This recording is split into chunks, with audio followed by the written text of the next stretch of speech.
Okay, first I'm going to knock. I'm going to enter the patient's room. I'm going to introduce myself. I'm going to explain what I'm doing. I'm giving a newborn assessment. I'm going to wash my hands. I'm going to put on my gloves. I'm going to match the mom's wristlet with the baby's wristlet. Ask the name and date of birth for both. Okay.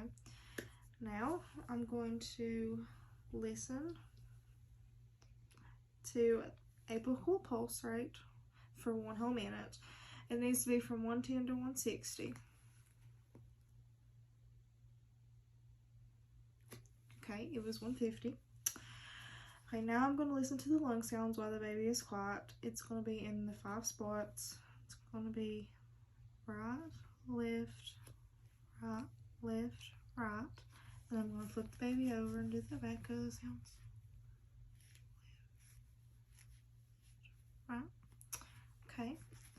And now I'm going to check the bowel sounds in all 4 quadrants.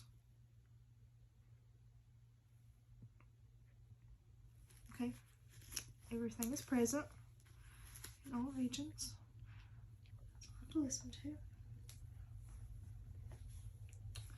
Alright, now I'm going to go to the head. I'm going to check the anterior and posterior fontanelles. I'm going to make sure anything's not sunken in, because that can cause dehydration. Or if it's bulging, it's increased hypertension. Alright, and I'm going to check the hair too, make sure it's evenly distributed, and make sure there's no birthmarks, lesions, anything like that. Then I'm going to go down to the eyes. I'm going to make sure the conjunctiva is pink. I'm going to make sure the corner of the eye is equal to the pennant of the ear. I'm going to check inside the ear and make sure, I'm going to pull the ear down and back, make sure there's no drainage fluid. Then I'm going to look in the nose. I'm going to make sure that there's nasal flaring or no retractions and it's patent.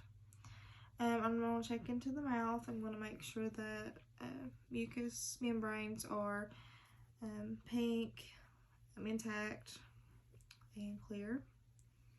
Okay, now I'm going to go down to the neck. I'm going to check the skin turgor. Okay, it's brisk. I'm going to check the clavicle. And I'm going to check the axillary temperature. Okay, it needs to be between 97.8 and 99.8.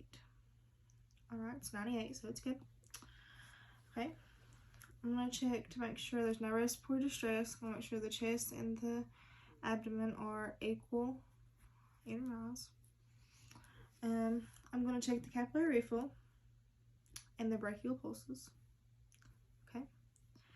Now I'm going to go down and check the popliteal pulse, the femoral pulse, and the pedal pulses. I'm going to check the capillary refill in the fingers.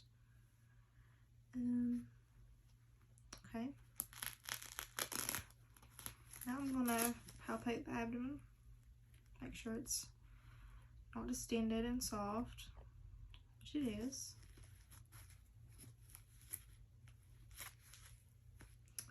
I'm going to go back and check the spine, make sure it's straight, there's no lesions, bruising, anything like that.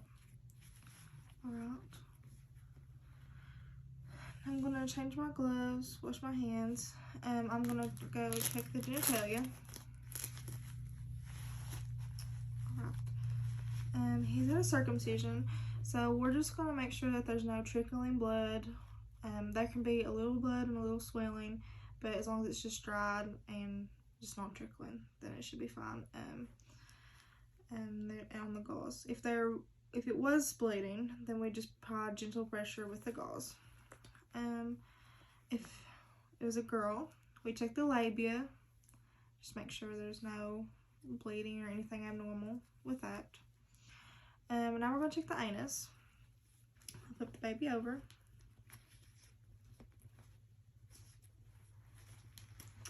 I'm going to make sure there's no breakdown. It's patent, which it is. Okay. I'm going to diaper her back up. Alright. I'm going to wash my hands, put on gloves, and I'm going to do the reflexes. So with a clean glove, I'm first going to do the sucking. which I'm going to put my finger to the top of the palate, make sure there's not a cleft palate or anything abnormal with the palate. Okay, now I'm going to do the rooting. So I'm going to rub my finger down the baby's cheek, and it's going to turn to me, trying to find the boob. And then I'm going to do the palmar. So I'm going to put my finger on his palm, and its fingers are going to curl over. I'm going to do the plantar, which is the same thing, which is with the toes, and the toes should curl over. I'm going to do the Babinski.